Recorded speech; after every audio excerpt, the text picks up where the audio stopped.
once again, welcome back to Plot.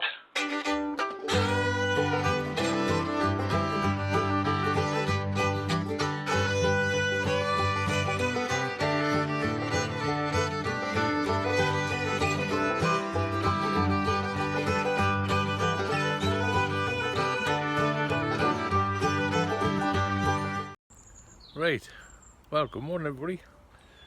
A little bit dull and drizzly up here in the northeast. Of course, I think the rest of the country is bathing in sunshine, but we're used to that now. We're used to a little bit chilly weather up here. I just popped out into the back garden there to see some of these spring blooms coming up, and of course these little beauties, the granny's bonnets or aqualesia. I always grow these from seed. As I say to people, if you want to fill your garden with perennials, it's so easy to grow, and of course throughout the year I'll start and sow some of mine for next year. We've only got a month to go at the end of June, and I'll be sowing the spring perennials such as the daisy, the Bellis daisy, pansies and all that. But they're so easy to grow and so cheap for a packet of seed. But if you follow one of our video channels and what trips throughout the summer, the season, we'll show you how to do it. I'm just going to pop outside here because a bit of wasteland here. Now my baskets here, you can see there, they're starting to get a little bit tired there now. That's it, the Bellis daisy and the pansy. We'll grow all them from seed, and all we like to do with those is just grow them on through the winter in a cold greenhouse, in a polytunnel, and they grow great. And then we'll plant them out in the spring, and we'll get a lovely display from them. I've just popped out at my back garden. I'll just show you this behind us. That's another greenhouse I got given a couple of months ago. It's absolutely unbelievable. I got two given last year and another one there, so we'll decide what we're going to do with that one later. As I say, we've got the big 100-foot greenhouse to take down this year, so it may be where that'll just go up in one of the places. But this is the little job I want to show you today. I'm over here, especially Julian Callahan. Hey, Julian. This is my little beauty that I started off last year, and of course this is only a second year grapevine. What I did, I took the cuttings a year ago in November, which once again I'll show you at the back end of this year. It's so easy to take. I took the cuttings, and then last year when it rooted off, it got a couple of nice big buds on it, and I potted it up in July. As I always put about 5 or 6 cuttings in each pot in a litre rose pot, and I potted them up in July, and then I let it grow on, and then I planted this last August. So this is just over a year now, nearly a year and a half, and this is the new growth. But what I'll do is I'll train this. I've built a proper frame, as you can see up on the wall there. If you're going to plant a grapevine, whether inside or outside, just make sure you've got plenty of room for the roots. It's a box here, but I'll put plenty of manure on the top of here and plenty of feed every year, and it'll be well looked after. But this is outside against the wall, and this is west facing, so it gets quite a bit of sunshine in the summer, not much in the winter because of the houses here. But grapevines are great to grow, like, and hopefully next year we'll get a small crop from it. But what I'll do with this one, I'm busy training it at the moment. I've got some wires here, and what I'll do is I'll pop up the allotment on the plot, and I'll show you the big grapevines in the tunnel and how we deal with them. Because this time of the year we really need to start cutting down on some of the bunches. If you let everyone grow, you'll probably get a poorer crop. So what we like to do is space them out, thin them down, as you would any fruit trees. Normally you get the June drop with apples, pears and whatnot, and the excess fruit will drop off the tree. But it's not the same with their grapevines. They'll just grow and grow and grow, and if you let too many of them grow, then you'll end up with a poorer crop. So what we'll do, we'll pop up the plot, and we'll first I want to get my brassicas out of the way. So what I did last night is I got some rhubarb out the bed, chopped the leaves up, brought the rhubarb down for the crumble, and I've left the leaves in the greenhouse just wilting down so they're nice and soft, and I'll show you up the plot what we're going to do with them. Okay, so that's me little black grape that I planted just over a year ago, and it's absolutely marvellous. Loads of little side shoots. But what I'll do, I'll come out once every couple of weeks and I'll show you how this is getting on. I'll not start thinning this down yet because the roots are still a bit small, whereas inside they're a lot healthier, well, not so healthier, they're a lot faster growing because it's a lot warmer. But they're a little bit cool out here in the northeast here, but it's a fantastic little vine growing away really strong, and I'll show you how we'll get on with that throughout the year. Okay, so I'll see you at the plot. Okay, right, it's a little bit breezy up here, but the sun's out, it's absolutely lovely. One of the main jobs I wanted to get done today was to get the brassicas planted out, and of course I made a start on the sprouts. I just bend that down a little bit. And what I like to do with mine is to, once I take all the leaves and the rubbish out of the pots, weeds that grow on, dead leaves, and I got the spot on little plants ready to go out. There's a little bit of noise over in the background. The lads have decided to come back into the garden and are trying to do a turnover, so at least that's one good thing. Anyway, I've got my sprout plant, I've got all the canes in, I've got my net ready. So try not to take any precautions. Got some old plastic bottles on top of the stakes in every one, and of course I've got the black net over to try and keep away the butterflies. But next week what we'll do, we'll put a garlic wash on them. I do it with all my brassicas, make sure they're nice and clean. But one of the main things is keeping their roots nice and clean. So what I like to do is take my brassica out, first class little plant, that's a really good root system. And of course I pulled some rhubarb last night, and I let the leaves sweat away in the greenhouse, so they're nice and soft and pliable. I can take a stem off them, easy enough to do. So you've got like an old wet blanket, and then take a sprout, wrap a sprout in that, or your cabbage, whatever brassica you're using, wrap it well up, just take a little blanket, and then you can put it straight in the planting hole, and that'll give you a really good protection against clubroot. It's amazing how much chemicals people used to put on there to try and keep flea beetle, clubroot and stuff like that at bay.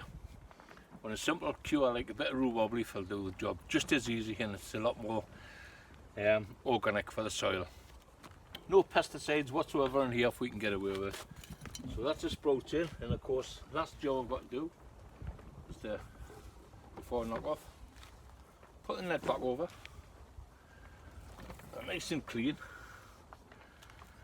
I'm well pleased with that. That's one really good job I've managed to get done today. I'll take this off the stand so I can see where we're going. So that's the sprouts in, as I say. An easy job to do. Put a cane in each one. Nice good strong cane, because these sprouts grow to about 2 foot tall. Really good support.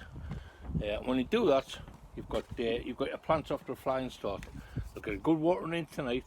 They've all had a good leaf wrap around their roots, so it's going to keep them nice and clean. And of course, hopefully they'll romp away within the next day too. Sun's out there now, it's absolutely baking. It's beautiful up here. But it's a shame I've got to go inside, and we're going to crack on with these grapevines. Okay? Yeah, right, back inside again. Not too far into the greenhouse, because as I explained in the last video, this one's going to come down next year. It's like a leaning tower pizza. Okay, so let's crack on. Now the grapevines, from I take cuttings every year, and around about the November time, when all the saps went back down to from the rods, that's your mainstay, what you're creating, your rod and your arms. I'll explain later on how to do it. But from your cuttings in November, any long side shoots that you take off, you can use as cuttings. As long as you've got a bud on, I like to have 3 buds on, and I'll show you later on how to take the cuttings.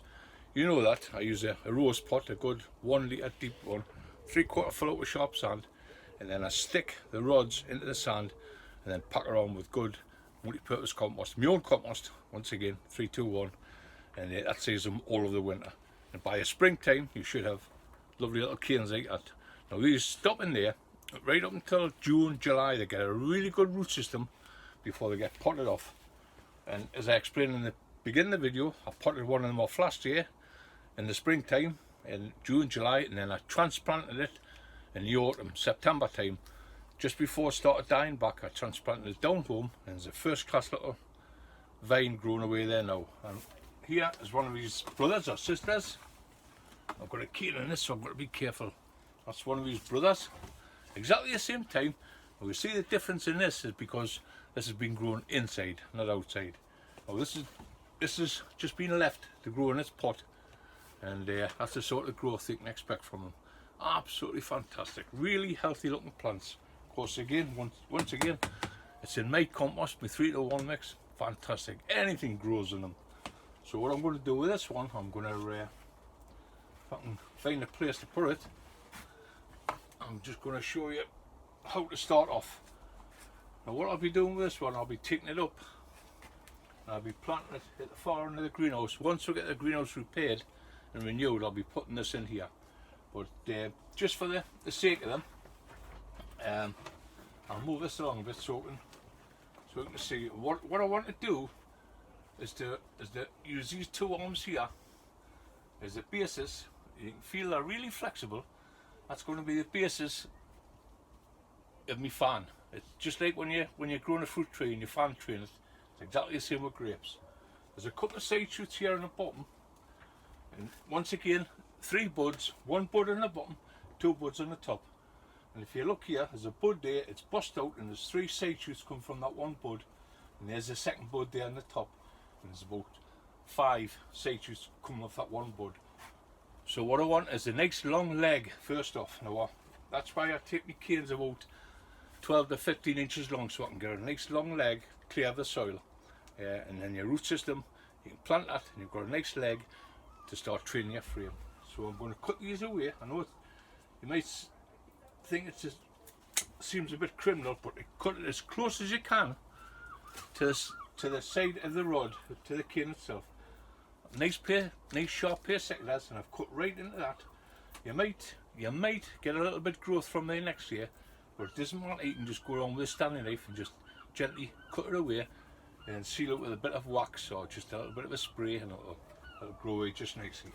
So there we have it, we have the leg. So there's a little side shoot there, that's coming off. There's a little side shoot there, he's going to come up. I cannot quite get into that with the tyre I've got down there, so I'll move that tyre down a little bit. Might just be able to get my secateurs in enough to cut right up to the, there we are, and it's off. So what I'm left with now, I'll move this along a bit again. What I'm left with now is when I plant this, I'll put wires along like I had down home. I've got stakes running up the wall and supports running along, wire supports. So these first 2, when that's planted, I'll tie down to wire supports there. And then I've got 1 growth there in the centre which I've left, which is the main runner. That'll grow up the rod, and then once again it'll branch off a little bit farther up. By the end of this year I should get them 2, and a top runner by the time it stops. Now there's a one up there exactly the same, it's got some little immature buds on, little immature grapes, because they're only second year. Nick them off, cut them out, you don't need them, you don't want it fruit in the second year whatsoever. So it's a lovely little plant that'll go at the end of the greenhouse. Or what I might do is I might put it in a pot again and do like I did last year, show you how to make a frame up and how to start your vine off. But that's a first class little vine there. And you can see there now the way I've cut it. I'll use them 2 as a side shoot, and there's left 1 runner. There's a little piece growing away there. Nick them out, your hand. Little side shoot coming on there, nick them out, just like suckers. But that's a first class little vine. Now that'll grow on well into this year, and then next year we'll get some fruit off this. But we'll get that planted out. So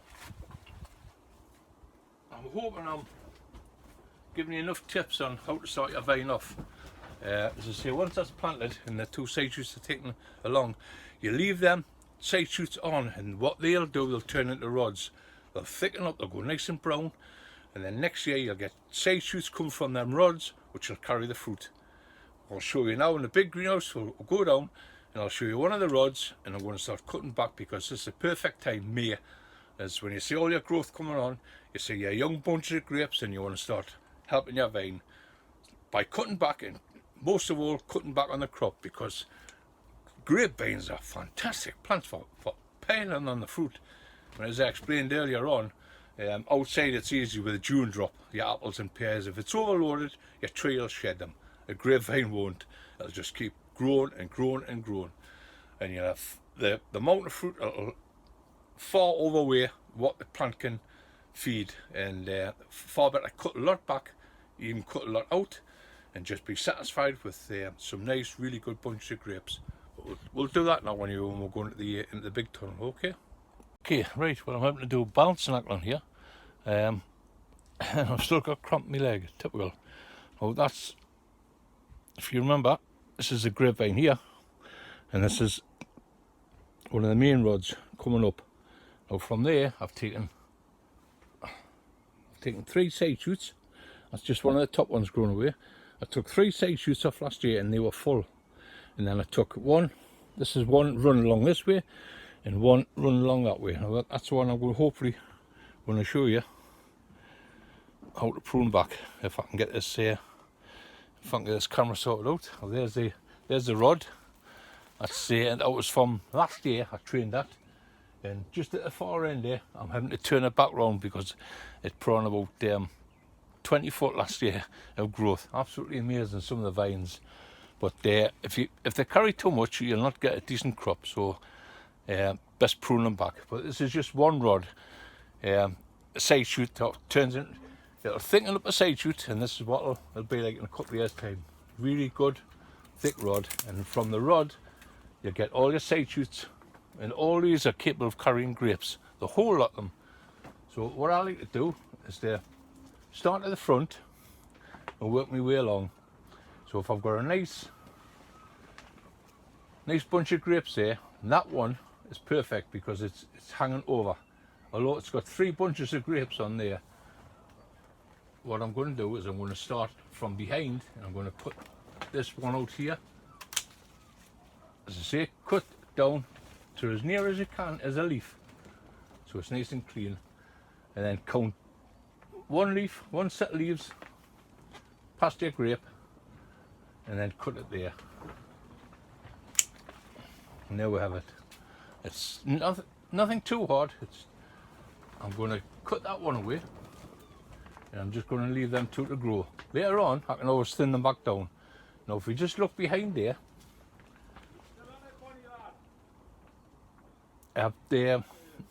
where I've started there, there's another bunch here just behind. So I'm going to cut that right out and get into it. As I say, try and get as close as you can to the vine. Now that was carrying 2 bunches of grapes. Now you might think that's a lot to take off, but it's not. I'm going to be taking off, there could be hundreds of bunches taken off here in the next couple of weeks, and just work my way along. That side shoot, another side shoot there taken off.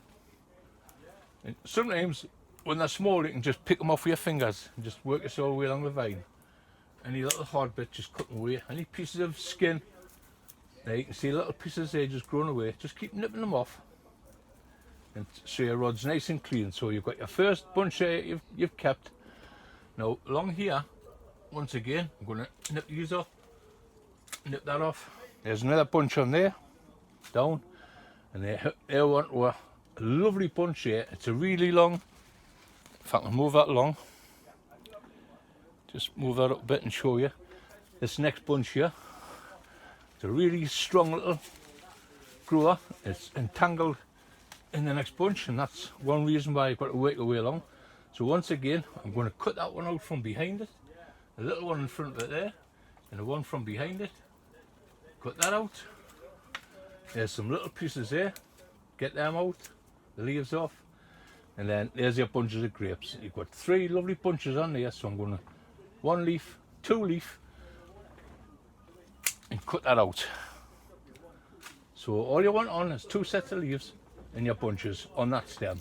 Once again, there's bits of old string there. This should have really come off in the spring. That one will come out, cut it right back as far to the bud. So you've got 1 bunch here. You've got a good 10 inches to a foot of space there. And then again, from there to that strong one there, we're going to take that. You might think it's a big one, but take it out. And you've got all that room. You've got a foot there between your neck up till your next bunch. You've got a foot there. Yeah, you've got, turn that back round. You've got a foot there from there to this bunch here. There's only 1 bunch on there, but I'm going to leave that. What I'm going to do is count up 2 leaves again and cut from there. And there you can see already, just on that little piece of vine there, how I've cleaned it up. Just 2 leaves on, leave your bunch on, take any excess off. As we work way along here, you can see there's one right in there. That's going to come out.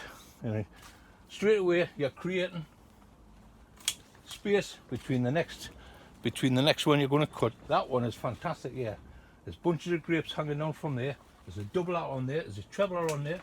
I'm going to cut both of them out. So there's 1, 2, 3, 4 bunches of grapes on there. I've just cut out just on that one stem. And there's the bunch that I want to keep.